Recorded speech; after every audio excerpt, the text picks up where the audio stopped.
It's my great honor to introduce Andy Ng, General Manager of Tencent QQ Music. Andy?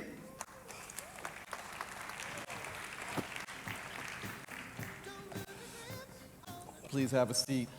So, as Jasper's been talking about constantly in his introduction speech and a lot of other places, it's all about China. Everybody is extremely interested in what's happening in China and how we can make money in China. And we have the great privilege of having Andy with us. He's going to explain these things to us. First, Andy, can you just tell me a little bit about yourself, how you ended up in the music industry and all that? Well, hello. I'm Andy. So I used to study in the UK and also in the US, and I spent 12 years in the US. I've been graduated there, and I was working for American Online for a while, and then I went back to Hong Kong, and I was actually working for the largest telecom in Hong Kong. And then after that, I joined Nokia, where I believe that if you're in the industry, I guess that you have heard of comes with music, you know, like about 7-8 years ago when Nokia was actually launching a music service. So I've been working there, looking after the Greater China market, and then after that, then I actually joined Tencent, and it is coming up. It's going to be my 5th year at Tencent, working on the QQ Music. That's the music service for Tencent. Right, right. So yeah, in 5 years, I'm sure you've really seen the market develop. Maybe you can just sort of give us a brief introduction of the digital music services in China and the development of the market. Okay. Well, I guess everybody knew that if you're talking about China music market, if you're referring to 10 years ago or 15 years ago, I guess there wasn't much of a hope, really, you know, when we were seeing everything was pirated, and there was no business model at the time. So, but however, when everybody was thinking that there was no hope, Tencent actually thought the other way around, and we believe that that is actually an opportunity behind that. So actually 4 or 5 years ago, we actually started to internally discuss about the opportunities for music in the China market. And then about 4 years ago, we started to really trying to get into the China market and try to change the China market. So what we did is that we have talked with many different music labels, and we are, you know, and then at that time we worked out a strategic partnership deal with a lot of music labels like Warner Music, Sony Music, Warner Chappell, as well as many different top independent music labels. So what we did is that, you know, we have signed what we call the exclusive deal with all these music labels, but in fact, it's not really what we call exclusively, but we are just their sole distributor in the China market. So what we did is that we have this kind of a strategic partnership behind, and we would help these music labels to fight against piracy. So that's number one, you know, first priority that we actually did about 4 years ago. So at that time, we actually fought so hard, you know, against piracy, and then, you know, we have been, I guess we've been doing that for over 2-3 years. And continuously, and then we even have built up a sophisticated technology or system where we will be 24 hours monitoring all the pirated sites that was infringing the content. And once when we found that, you know, any sites that was infringing the contents, then we will actually issue legal warning letters, etc. And also, we have, because Tencent is one of the largest internet company in China, so we also have a government affairs department. So our department will usually, you know, we will just keep actually communicating with the Chinese government and to keep asking them for help in changing the market. So if you're seeing, all the news about, the China market has been changing, it's actually the real big impact actually started last year, July, when the Chinese government, the Minister of Culture, really stepped out and giving us the helping hand to demand all the pirated sites that did not have an authorized legal contents, then they must take down all the contents immediately. So that was the real big impact, started to be more on a legitimate level in the China market last year, July. So once the government actually have made that rules, and then we started to push out the pay model service, and amazingly, so far we have done a pretty good job, I guess. Within 9 months period, we have already reached over 10 million subscribers, who are willing to pay for music content, basically. Paid subscribers. Paid subscribers, Wow. yeah. So we have reached over 10 million so far within 9 months period. So that was a pretty good kind of figures. Right. If you've thought about over the past 15 to 20 years when nobody has the education to that music has the value or the content has the value, then I think that you will see that there's a big move right within this period of time. So right now we are still working with many different music labels. We call it exclusively or strategically, and we are still keeping on fighting, helping them to fight against piracy and also push out and create more business model for the music labels and us, to make some real money or business. Right. So I guess you have two different types of users, both free and paid subscribers. That's right. Yeah. That's right, yeah. Could you tell me the breakdown? How many free users versus how many paid subscribers? Well, I just want to let you know that for the China market, from what we have done in the recent research, is that there are about 700 million music lovers, music users in China. Wow. 700 million. And for QQ Music, what we have acquired is that our DAU have reached 100 million. Wow. And then our MAU, the monthly active users, we have reached about 400 million. So our coverage is about 55% of the entire market. So as I said, the subscription service, we have reached 10 million, but I guess that there's still a lot of room for growth. So we're hoping that, for the next year or two, then, our subscription numbers will actually increase by multiple, results. Wow, wow. So just a couple of questions about that. If I'm not mistaken, I believe that the monthly fee is 15 RMB a month. Is that right? Well, we have a few tiers. Okay. There's a la carte, and we have a few kind of subscription tiers, $8, $12, up to $15. $15 or renminbi? RMB, I'm sorry. Yeah, okay. You had me scared there for a second, yeah. Right. And maybe, I think people are probably interested. Could you explain what the tiers are? Because, that's one is twice as much as the other, so. Right.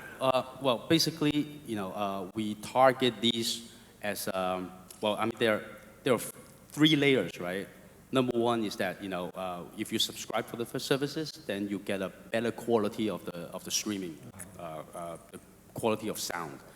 Number 2 is the number of downloads. So if you have $8, $12, and $15, then you have, the number of downloads are actually different.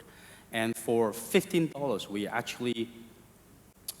were actually throwing in a lot of value-added services. For example, we sponsor with the music label. We actually sponsor a lot of concerts. So we're giving out concert tickets, and we also giving out free games for these top-tier subscribers. So we actually giving in so many different kind of value-added services into this bundle package. Right. Oh, that's very interesting. I wonder, do you find that like the value-added thing is quite successful in China? People, users, or consumers respond to that? Yes, absolutely. I guess a lot of users try to take advantage on different types of subscription, I Right. guess, so of course they wanted to, for example, like $8, $12, or $12 up to $15, then, from $12 up to $15, though there's only $3 kind of a gap. But you actually get a lot more than the basic $12 package. Then users are actually tends to pay 3 RMB more in order to Right. get more more freebies actually. Right, Yeah. right. I think everybody's aware the China market is huge, but actually the price point is much lower than the U.S. So just to clarify, it's 8 renminbi, 12 renminbi, and 15 renminbi. It's about a little more than $1, about $1.50, and the second one is about the third one is about $2.50. Right. Well, I actually want to explain more into that, right? Okay. As I said, China has been a free music market for over 20 years, or it has never been paid. It took a lot of time to educate the Chinese users to think that music has a value, content has a value. So we really have to give a really the output must be really low in order for users to try out the services, or otherwise they are not willing to pay for it. So that's why we started low, and then we are hoping that in the future when the market is really changed to a better situation, then we can start to increase the output. Yeah. So that's actually our strategy. Right. So right now, try to test the water and ask the users to try out the services. So we actually try to keep the subscription cost down to most of the teenagers where they could actually afford it, because Right. As everybody also knows that, the standard of living in China is actually lower than a lot of different countries, other countries. So that is really the basic kind of Right. output that Right. the teenagers are willing to spend. Right. No, I think it's a very good strategy. If people aren't used to paying for it, you can't jump in with a high price point. You need to have a price point that people will feel like, well, I can afford that. That's not such That's a right. big thing. Yeah. Maybe I can ask you a little bit just about the demographics of your consumer base, because China is such a huge country, and I think mostly people are focused on, on Eastern China, on Shanghai and Beijing and the coastal areas. How is your demographics divided? And Well, I guess the most of our users are also on what we call the tier 1 and tier 2 province or territories. There's a reason behind that, right? It's actually a very simple reason. The third tier countries in China, basically most of those users would have a really old phone. It's not a smartphone. So they cannot really enjoy or subscribe any music services, or those mobile phones, they may not even have the ability to play music, so to speak. So that's why the first tier or the second tier areas in China, that is the most populated users that will be using the music services. right, right. So obviously first tier cities would be like Beijing, Shanghai, Suzhou, Hangzhou. How about a city like Chengdu? Would that be considered first tier or second tier? Chengdu will be, and Chongqing, Yeah, actually, Chongqing, yeah. those are actually considered as a second tier cities. Right, cities. Yeah, and I mean, I think people are aware of it, but whenever you're talking about China, you just have to remember how massive the population is. Even though it's considered a second-tier city, a city like Chengdu has maybe, 10 million people or something right. crazy like that, right? I've been telling a lot of music labels, our partners, that, in China, don't look for output. Like, for example, what I'm seeing that in Singapore, in Hong Kong, the monthly subscription cost is actually very high because the population of Singapore or Hong Kong is actually very limited. But if you are targeting to hit hard on China and make a big bucks in China, for example, then we are actually looking at the volume, but not the output. So that is really the key. As everybody knows that in China right now, games, like the content games is actually one of the most revenue-driven games country in the world, for China. But you will also see that the output for games is actually also very low. What they are doing is that they are also looking at the volume, the population of China, where people are willing to spend on, so that makes a really big chunk of revenue. Right. Obviously, with China, because the population is so big, you can have a low price point, but still realize a lot of revenue because there's so many users. I wonder if you could talk about, either from the perspective of QQ Music or just the market in general, what would be the domestic repertoire versus international repertoire for the users? Would they, tend more, I guess, more towards domestic repertoire? Well, actually, very interesting, right? So at this moment, for example, in QQ Music, we have about 15 million tracks, okay? Authorized, legitimate tracks, 15 million. But out of the 15 million tracks, right, I guess English catalogs represents over 50% of the entire catalog. And for Chinese catalog, it only represents 4% only. But however, there's another graph. When you're looking at it, it's like 80% of our users are only listening to the Chinese catalog. Right. So which means that 80% of the entire user base are only listening to the domestic 4% of that. That's amazing. Of our music catalog. But as I see that, there are a lot of room for growth, because recently we are actually seeing that there's a demand that the users are starting to listening to foreign catalogs, like the English catalogs. Right. So, and also Korean catalogs. Right. So I guess that that is really, there will be a big potential right there for the future. It's fantastic. I think people are vaguely familiar with it, but some people may not know. Of course, QQ is a streaming service, a subscription service, much like Spotify or Apple in Apple Music in international terms. I wonder if you could compare QQ with those services. What's the same and what's different? Well, actually, a lot of people are asking me that. Let me try to explain to you guys. For Apple Music, or like those international music services like Spotify, right? They are pretty much focusing as a music service itself. But then for QQ Music, because we are under Tencent, and Tencent has many different services, within Tencent, like QQ, WeChat. I'm sure that a lot of people knows about WeChat, and we are the largest gaming company in the world right now. So we have games, as I spoke, and then we have something very similar to Facebook in China, what we call the Qzone. So you're actually seeing that we are actually pretty much, Tencent is actually pretty much focusing on social network. And our strategy for Tencent is that music is a core element within the social network groups, what we call it. So that's why we believe that music is all about sharing.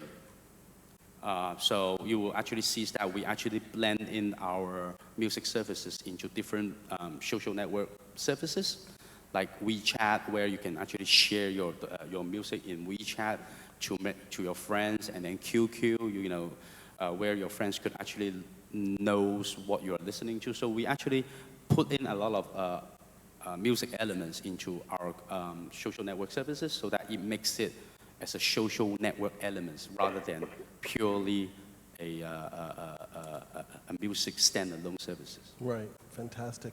Well, I think that we have a video to show, I'm told. Is that right? Was it there's a video? 你听到什么？远方的回音，近处的喧嚣，或者一曲内心的独白。你看到什么？期待的目光，无悔的守候，或者一场梦的开演。你玩转音符，谱温柔又震耳发聩的乐章，或者以摇滚痛吻世界。你是要唱未来，静谧的夜晚和远方的音乐在召唤，就让热爱蠢蠢欲动。你的热血淋漓何处？在千万种组合里寻寻觅觅。这一场音乐的征途，是呐喊，是狂欢，是梦想。